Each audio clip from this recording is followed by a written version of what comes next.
മുറപ്പെണ്ണ് രചനാ സംഭാഷണം മൈഥിലി മിത്ര ഭാഗം 37. കിടന്നിടത്തു നിന്നും ചാടി എഴുന്നേറ്റിരുന്നിട്ട് വീണ്ടും 2-3 നിമിഷങ്ങൾ കൂടി വേണ്ടി വന്നു ചുമ്മുവിന് ബോധം വരുവാൻ. ശരീരത്തിന് മൊത്തത്തിലൊരു തളർച്ചയും ക്ഷീണവും അവൾക്ക് അനുഭവപ്പെടുന്നുണ്ടായിരുന്നു.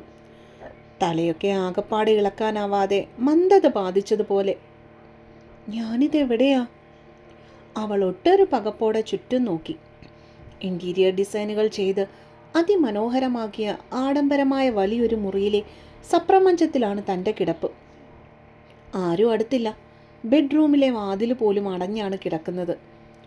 ഇതാരുടെ വീടാണ്? എന്നെ എന്തിനാണ് ഇങ്ങോട്ടേക്ക് പിടിച്ചുകൊണ്ട് വന്നത്? അവർക്ക് എന്നെ കൊണ്ട് എന്താണ് ആവശ്യം? അവളുടെ ചിന്തകൾക്ക് ചൂട് പിടിച്ചു. വൈകിട്ട് ഓഫീസ് കഴിഞ്ഞപ്പോൾ പങ്കുവിൻ്റെ കൂടെ കോഫി കുടിക്കാൻ കെഫ്റ്റേറിയയിൽ കയറാൻ വേണ്ടി പോയത് മാത്രമേ തനിക്ക് ഓർമ്മയുള്ളൂ. ഒരു കൂട്ടം ആൾക്കാർ ഒരു തൂവാല കൊണ്ട് തൻ്റെ മൂക്കും വായും പൊത്തിപ്പിടിച്ചുകൊണ്ട് പൊടുന്നനെ വാനിലേക്ക് എടുത്തു കയറ്റുകയാണ് ചെയ്തത്. ഒന്ന് അലറാനോ അവരോട് പ്രതികരിക്കാനോ ഉള്ള സമയമൊന്നും അപ്പോൾ കിട്ടിയില്ല. അതിനു മുൻപേ തന്നെ കയറ്റിയ വണ്ടി റോഡിൽ കൂടി മുന്നോട്ടേക്ക് ചീറിപ്പാഞ്ഞു കഴിഞ്ഞിരുന്നു. വണ്ടിക്കുള്ളിൽ 5-6 പുരുഷന്മാരുടെ ഇടയിൽ പിടിച്ചു നിൽക്കാൻ പറ്റില്ല എന്ന് ഉറപ്പുള്ളത് കൊണ്ട് തന്നെ ഒന്നും മിണ്ടിയില്ല. കുറച്ചു കഴിഞ്ഞതും തലയ്ക്കൊക്കെ വല്ലാത്ത തരിപ്പ് കയറുന്നത് പോലെ തോന്നിപ്പോയി. പിന്നീട് ഉറക്കം കണ്ണുകളിലേക്ക് മാടിയെത്തുകയും ചെയ്തു. പിന്നീട് ഒന്നും തനിക്ക് ഓർമ്മയില്ല. എന്തായാലും താൻ ചെയ്യപ്പെട്ടിരിക്കുന്നു. പക്ഷെ അതിന് പിന്നിലുള്ള കാരണം ഇപ്പോഴും അവ്യക്തമാണ്. ചുമ്മു പതിയെ കാല് 2 നിലത്ത് കുത്തി എഴുന്നേൽക്കുവാനായി ശ്രമിച്ചു. ഒന്ന് വേയിച്ച് പിന്നോട്ടേക്ക് പോയെങ്കിലും പിന്നീട് അവൾ മനസാവിന്ധ്യം കൈവിടാതെ എഴുന്നേറ്റ് നിൽക്കുക തന്നെ ചെയ്തു. അവൾ നേരെ പോയത് ആ മുറിയുടെ വാതിലിന് നേർക്കായിരുന്നു. ഹാൻഡിലിൽ പിടിച്ച് തിരിച്ച് ഡോർ തുറക്കുവാനായി ശ്രമിച്ചിട്ടും അവൾക്കതിന് കഴിഞ്ഞില്ല എന്നതാണ് സത്യം. ഛേ, ഇത് പുറത്തുനിന്നും പൂട്ടിയിരിക്കുകയാണല്ലോ. അവൾക്ക് വല്ലാത്ത ദേഷ്യം തോന്നി. കതക് തുറക്കടോ, എടോ കതക് തുറക്കാൻ. ദേഷ്യം വന്നിട്ട് കണ്ണു കാണാതെ പെണ്ണ് ആ ഡോറിൽ 5-6 ചവിട്ട് ചവിട്ടി. എന്നിട്ട് അടഞ്ഞു തന്നെ കിടന്ന വാതിൽ അവളെ ദേഷ്യം പിടിപ്പിച്ചു. ഏത് കോപ്പന്മാരാണോ എന്നെ ഇവിടെ പിടിച്ചുകൊണ്ട് വന്നത്? എന്തായാലും എല്ലാത്തിനും ഉള്ളത് ഈ ചുമ്മാ വയറ് നിറച്ച് തരുന്നതായിരിക്കും. രക്ഷപ്പെടാനുള്ള മാർഗം ആലോചിച്ചുകൊണ്ട് മുറിയാകമാനം പെണ്ണിൻ്റെ കണ്ണുകൾ പാഞ്ഞു നടന്നു. തുറന്നു കിടക്കുന്ന ജനൽപ്പാളികളല്ലാതെ മറ്റൊന്നും ആ മുറിയിൽ അവൾക്ക് കാണുവാനായി കഴിഞ്ഞതുമില്ല. നേരെ അങ്ങോട്ടേക്ക് ചെന്ന് നിന്നുകൊണ്ട് പുറത്തേക്ക് പ്രതീക്ഷയോടെ നോക്കി പെണ്ണ്. ചുറ്റും കട്ട പിടിച്ച് ഇരുട്ടാണ്. പക്ഷെ ഇരുട്ടിനുള്ളിൽ അവിടെ ഇടയുമായി മിന്നി നിൽക്കുന്ന വൈദ്യുത വിളക്കുകളും അതിൻ്റെ വെളിച്ചത്തിൽ വ്യക്തമായി കാണാവുന്ന പരിസരവുമൊക്കെ അതൊരു വീടിൻ്റെ പിൻഭാഗമാണെന്ന് അവളെ മനസ്സിലാക്കിപ്പിച്ചു. അതും ഒരു വലിയ കൊട്ടാരം പോലെയുള്ള ബംഗ്ലാവ്. അതിൻ്റെ 1-ാമത്തെ നിലയിലുള്ള ഏതോ ഒരു മുറിയിലാണ് താൻ നിൽക്കുന്നത്. അതിനപ്പുറം കാട് പോലെ കിടക്കുന്ന ഒരു പ്രദേശവും കൂമൻ്റെ കൂവലും ഏതൊക്കെയോ മൃഗങ്ങളുടെ ഓരിയിടലുമൊക്കെ അവിടം കാടാണോ എന്നൊരു സംശയം ചുമ്മുവിലുണ്ടാക്കി. പക്ഷെ ആരാണ് തന്നെ ഇവിടെ കൊണ്ടുവന്നത്? എന്തിന്? ആ 2 ചോദ്യങ്ങൾക്കുമുള്ള ഉത്തരങ്ങൾ തേടുവാൻ ശ്രമിച്ചുവെങ്കിലും ചുമ്മു അതിൽ പരാജയപ്പെട്ടു. ഷിറ്റ്, 11 മണി. ഇടത്തെ കയ്യിൽ കെട്ടിയിരിക്കുന്ന സ്മാർട്ട് വാച്ചിലെ സമയം കൂടി കണ്ടപ്പോഴേക്കും അവൾക്ക് വല്ലാത്ത സങ്കടവും ദേഷ്യവും ഒരുപോലെ വന്നു. വീട്ടിലെല്ലാവരും ഇപ്പോൾ തന്നെ കാണാതെ വിഷമിച്ചിരിക്കുകയാകും. മായമ്മയും അമ്മയും ദേവകിമാമിയും ഒക്കെ ഇപ്പോൾ കരയുമായിരിക്കും. പങ്കു, അവനിപ്പോൾ തളർന്നിട്ടുണ്ടാവും. ചുമ്മുവിൻ്റെ മനസ്സിലപ്പോൾ വീട്ടുകാരുടെ അവസ്ഥയെക്കുറിച്ചുള്ള ആദ്യമായിരുന്നു മുന്നിട്ട് നിന്നത്. അപ്പോഴാണ് തലേ ദിവസം രാത്രി മാധവ് തന്നോട് പറഞ്ഞ കാര്യങ്ങൾ അവൾ ഓർത്തെടുക്കുന്നത്. തന്നോട് സൂക്ഷിക്കണമെന്ന ആൾ പറഞ്ഞതാണ്. എന്തെങ്കിലും ഉണ്ടെങ്കിൽ ഉടനെ വിളിക്കണമെന്നും.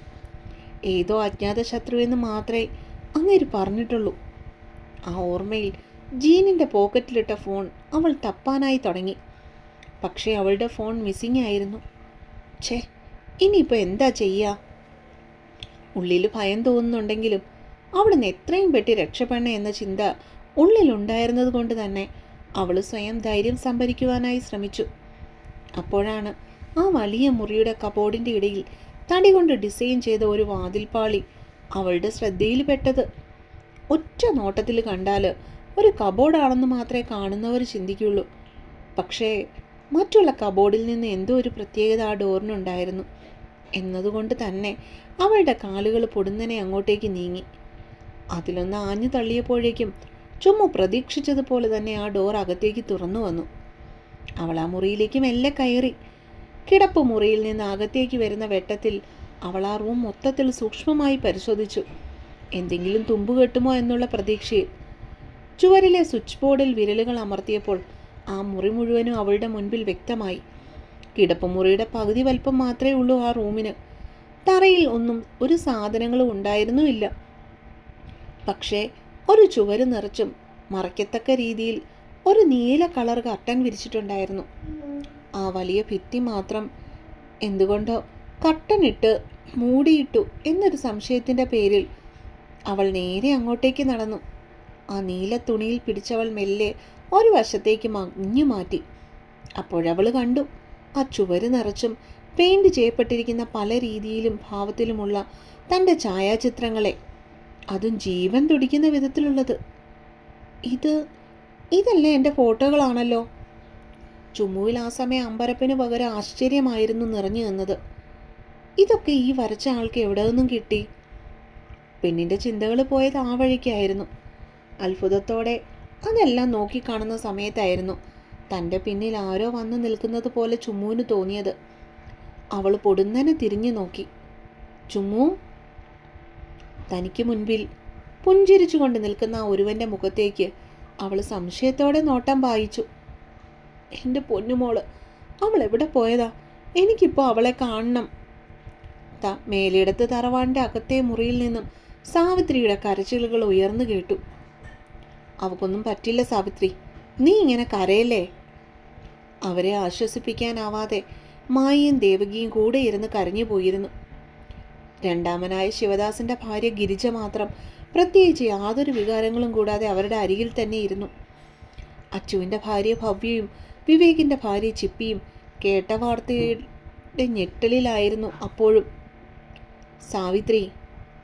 പെട്ടെന്നാണ് അവരിയ്ക്കുന്ന മുറിയുടെ മുൻപിലേക്ക് നാരായണിയമ്മ ചെന്നത്. അമ്മേ, എൻ്റെ മോള്. അവരെ കണ്ടതും സാവിത്രിയുടെ കരച്ചിലിന് ആക്കം കൂടി. നീ എന്തിനാ സാവിത്രി ഇങ്ങനെ കടന്ന് കരയുന്നേ? അവൾ ഈ മേലടത്ത് വീട്ടിലെ പുളിക്കുട്ടിയല്ലേ. അവൾക്കൊന്നും സംഭവിക്കില്ല. പിള്ളേരൊക്കെ പോയിട്ടില്ലേ? അവൾ ഈ രാത്രി ഇരുട്ടി വെളുക്കുന്നതിന് മുൻപേ തന്നെ ഈ തറവാട്ടിലുണ്ടാവും. ഇത് ഞാൻ നിനക്ക് നൽകുന്ന ഉറപ്പ്. അത് പറയുമ്പോൾ അവരുടെ വാക്കുകളിൽ വല്ലാത്ത ആത്മവിശ്വാസം ഉണ്ടായിരുന്നു. അച്ചുവേട്ട, അവളുടെ വാച്ചിൽ പിടിപ്പിച്ച GPS പ്രകാരം ഇതാണ് ഡെസ്റ്റിനേഷൻ കാണിക്കുന്നത്.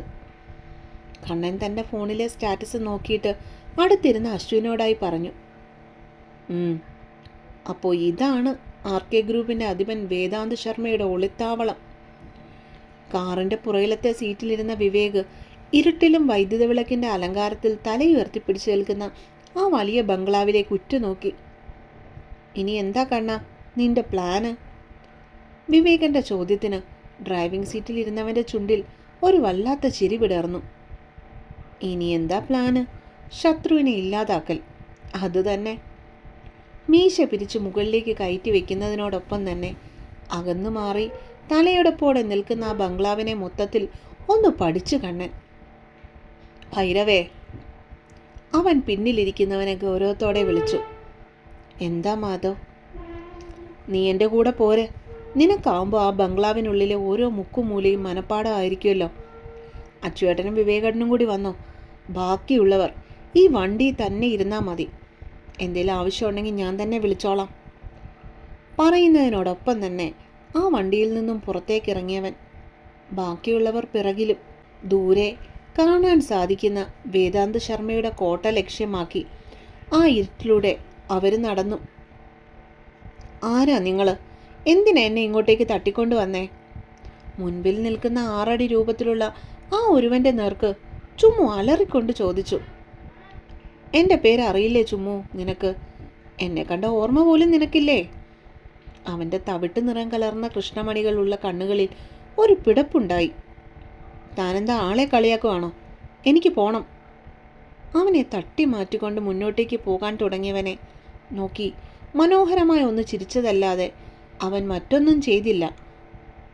പക്ഷെ പഴയതുപോലെ തന്നെ കിടപ്പുമുറിയുടെ വാതിൽ അടഞ്ഞു തന്നെയാണ് കിടക്കുന്നതെന്ന് അവൾക്കപ്പോൾ മനസ്സിലായതും പെണ്ണ് ദേഷ്യം കൊണ്ട് വിറച്ചു. എനിക്ക് വീട്ടിൽ പോണം, മര്യാദയ്ക്ക് വാതിൽ തുറക്ക്. ബെഡ്റൂമിലേക്ക് വന്നവനോട് അവൾ ശബ്ദം ഉയർത്തി.